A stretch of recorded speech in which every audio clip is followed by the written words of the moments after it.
Ustozimiz alayhi rahmat aytadilar. Maktabda o'qiyotganimizda bir mahsin bola bo'lardi dedilar. Juda ham bir tartiblik, odoblik, juda bir eslik, tug'ma talant bola edi dedilar. Biz ham havas qilardik. Biz ilmli bo'lsak ham yoshligimizdan ilm o'qib dedilar. Ilm bo'lsa ham u bolada ilm bo'lmasa ham mahsin bola edi. Shunaqa ham eslik, odoblik havas qilardik biz ham dedilar. Bir kun ustozimiz hammani otasini ismini so'radilar. Sizni dadingiz ismi nima? Falonchi. Sizni kichik falonchi. Sizni kichik falonchi. Sizni kichik falonchi. Mahsimga keldi-da dedi. Sizni dadingiz ismi nima? Bilmayman. Dadingiz ismini bilmaysizmi? Ustozimizga gap. Ha, o'zi dadingiz bormi? Alhamdulillah. Qiblagohim hayotlar. Otam hayotlar. Otangiz hayot bo'lib turib, otangiz ismlarini bilmayman. Ha, nimaga bilmaysiz? Ha, biz hech kim o'rgatmaganmiz ismini. Dadam ismlarini, otam ismlarini, qiblagohim ismini. Bo'lmasam so'rab keling, xo'p bo'ladi. Ertasiga bitta varaqchi qog'oz chopib keldi deydi. Ustoz, mana otam ismlari. O'zi aytib beraver, yo'q, otaning ismini aytib bo'lmas ekan bola. O'zingiz o'qib olar ekansiz. Berdi deydi. Ustozimdek ko'rdilarda, otangiz ismi falon ekan dedilar. Otangiz ismi falon ekan. Nimaga aytmading bolam? Biznikida onam aytkizmaydilar. Chunki onamni o'zlari ham egam dedilar-da. Ayniqsa bir nima bo'lsalar bosh egam dedilar. Qarang, bosh egam dedilar. Shuning uchun menga ham tayinladilar. Bolam, yana yoshlik qilib borib, o qog'ozni berganingizda o'qib bering o'zingiz desa, yo'q, o'zingiz o'qib oling ekan deng. Otangiz ismini aytmang, yomon bo'ladi dedilar deb. Hozirchi falonchaga deyilyapti. Ana otani ehtirom. Qanaqa ayol erini shunaqa qiladi desa, soliha ayol. Qarang, soliha ayol. Ana qarangki, otani ehtiromi, otani hurmati, hatto ovqat so'rashda ham qarang, dadasi, ha, yoki bosh egam, ha, ko'ngillari nima tusaydi?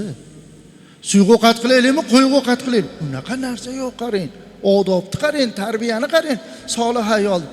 Egam, bosh egam, ko'yingiz nima tusaydi? Bizdachi suyuq ovqatmi, qo'yiq ovqatmi? Oshmi, mastavami? Osh qilaveringlar. U otani ko'yliga qaralyapti. Endi abed ovqat, abed ovqat bo'lgan bo'lsa, otamizni haqqini olib qo'yilardi. Kechqurun bo'lsa, kechqurungi taomga yoniga abed taomlarini qo'yib qo'yilardi.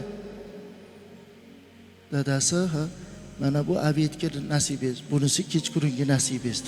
Hozirchi. Dadang kelmaydi, ha, qonni to'q keladi. Bu yemaydi baribir uyda. Yoki ustozimizning bir gaplari borki,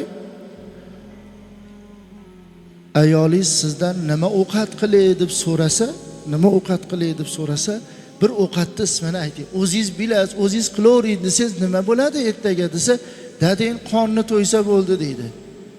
Dadangni dedi, ish bilan, nima bilan ishi yo'q deydi. Hansa katta o'g'il bo'lib qolganlar bu kishi deydi. Yana erkalatadi boshini silab. Ha, dadasi, qo'l oyog'i chaqqon, dasyorlar bu kishim deydi. Xotinning katta o'g'li bo'lib qolar ekanda. Alloh saqlasin. Dadangiz bilmaydi, men bilaman deydi-da. Ayadan so'rab turadi, aya nima ovqat qilaylik? Dadamdan, dadangizni qonni to'ysa bo'ldi deydi. Shu holat eng yomon holatda. Soliha ayol erini o'shna qildirib qo'ymas ekanda, qarang. Soliha ayol erini o'shna qildirib qo'ymas ekan. Erini bosh egam, qarang, bu bosh egam, hurmatini joyiga, odobini, tartibini, hatto ishonsangiz otani kiygan patinka yoki kavushi yoki kalishini bolalarni poyabzali bilan aralashib turmas edi. Nimaga? Otani libosini, otani poyabzalini ezishlik beodobchilikdir. Yomonlik keltiradi bu. Barakani ketkizib qo'yadi deb turib, otanikini yechishiga kim bo'lishidan qat'iy nazar teparoqqa olib kirib, olib qo'yishadi yoki ichkariga olib kirib qo'yishadi. Hozirchi aralashib ketadi. Dada ham bittasini og'dan topib, bittasini bag'dan topib, tepasiga bolachalarni oyog'ini izi qo'ygan, "Ey, bosib yorishibsan, olib kel yog'ni yog'lab tashlaylardi." Bu kimdan? Shu soliha ayoldan bo'lar ekanki, soliha ayol erini poyabzalini ham birovga ezdirmas ekan. Eriniki poyabzalini birovga ezdirmagan ayol hurmatini oyoq osti qiladi deysizmi? Payg'ambarimiz sollallohu alayhi vasallam aytdilar, agar bandaga banda sajda qilishligi joiz bo'lganda, men buyurardim ayollarga, erlarga sajda qilsinlar. Ana shu gapni ushlab olgan ayol soliha ayolda. Sajda qilishlikka buyurmayapti, lekin hurmatan uni ulug'lash kerak degan nimada erini ulug'laydi.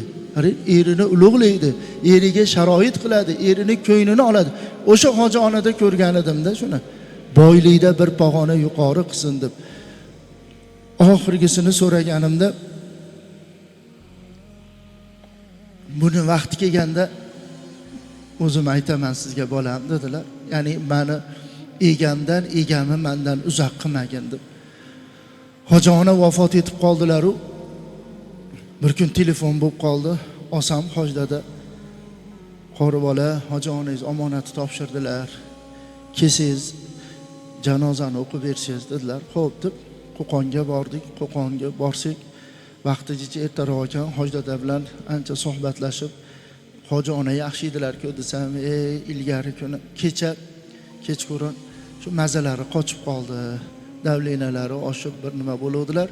Doktor chaqirsak, doktor kelib davlenaga ikol qildi, uyqu dori ikol qilib, hojiona qimirlamasdan teg yozsangiz yaxshi bo'lib qolasiz. Qimirlavormayna hojiona, uyqu dori qildik. Agar uxlab olmasangiz hali hech nimada alahsiratadi. Jon hojiona deb tushuntirib ketishdi deydi. Meni bilasiz, oyoq qurg'ur 20 yil bo'lyapti deydi. Og'riydi, shu 2 soat uqalanmasa uyqu kelmaydi deydi. Qaqshiydi, suvay deydi, shu 2 soat uqalanadi, keyin bir sal orom oladi, shu orom olganda uxlab olaman, shu bilan uyquga to'laman. 20 yil bo'lyapti. Shu 20 yil bo'layotgan bo'lsa, bu ayol deydi, ayolim deydilar, biror marotaba na otasinikida, na onasinikida, na akasi, na opasi, na sinisi, hatto o'g'illarnikida ham yotib olmagan. Ayasi, ota-onangiz g'animat, ertaga topolmaysiz. Diydorlariga to'yib boshqa ayollarga o'xshab 1-2 kecha borib onangiz bilan yotib gaplashib keling. Dadasi, siz uxlamagan uyquni men o'zimga harom qilganman. Qachon siz uxlaysiz, keyin men uxlayman.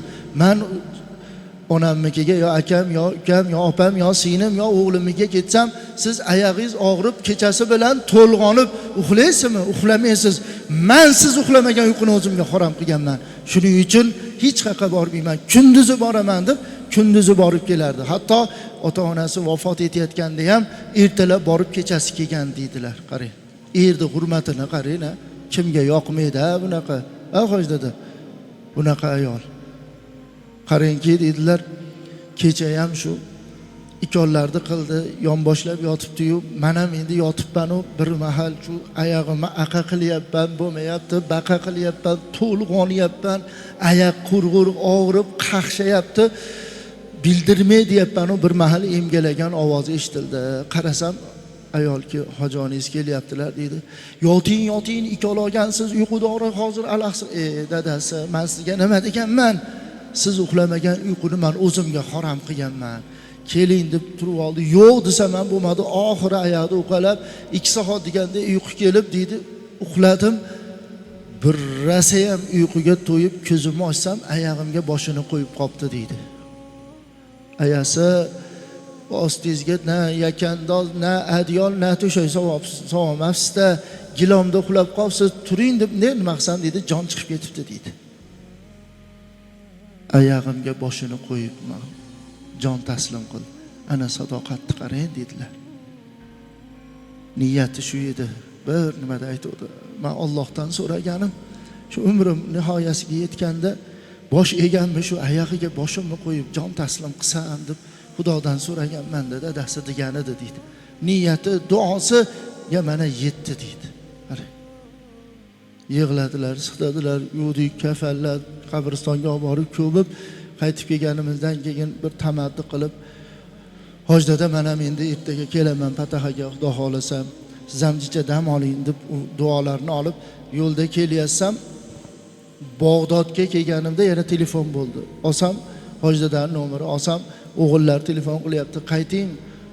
Hojdada ham omonatni topshirdilar. Borsam, eshik tagida turibdilar. Ha nima bo'ldi, yaxshi edilar-ku, mehmonxonaga kirib dam olaman deyotgandilar. Qora aka, sizni jo'natdilar. Sizni jo'natgandan keyin meni hech kim bezovta qilmasin. Men dam olaman deb kirib ketdilar deydi. Bir mahal bir 5 minut o'tar o'tmas bir qadrdon o'rtoqlari kelib, kiraman deb turib oldi. Yo'q, hech kim kirmasin, dam olaman. Men hech kim emasman. Men qiyomatli do'stiman. Hech kim meni yo'limni to'smaydi. Men uyda o'tirolmadim, uyda yotolmadim. O'rtog'imning ayoli o'lib, nima bo'lyapti ekan deb, men ko'rmasam bo'lmaydi deb hech kimga quloq solmasdan kirib ketdi. Eshikni ochib yopib, dod kirsak, dadam ham omonatni topshirib qo'yibdilar deydi. Qora aka, ha, sizga shu omonatni hojdada tashlab ketoladi, bir konvert berdi. Konvertga yozilgan hoji onadan hojdadaga, hojdadadan qori bolaga, o'rtada hech kim ochib o'qimasin. Konvertni berishodi, oldilarda ochib qarasam, xatda yozilgan ekan. Bolam oxirgini so'rovdingiz, egamdan meni egamdan uzoq qilmagin deb. Ana shu bugun edi dedilar, yozib qo'yilgan ekan. Endi qaysi kun bo'lishidan qat'iy nazar bugunda o'sha deyaptilar. Alloh ularni uzoqlashtirmadi so'roqqa ko'ra. Ana soliha ayol erini oyog'iga boshini qo'yib jon taslim qilishni ham so'rar ekanda. Ana shunday ayolni Alloh taolodan so'ralsa, bu nima desa, bu ne'matdir. Alloh taolo hammalarimizdan rozi bo'lsin. Uylanmagan yigitlarga ana shunaqa soliha qizlarni, uylanganlarga bo'lsa, ayollarimizni Alloh taolo soliha qilib bersin. Alloh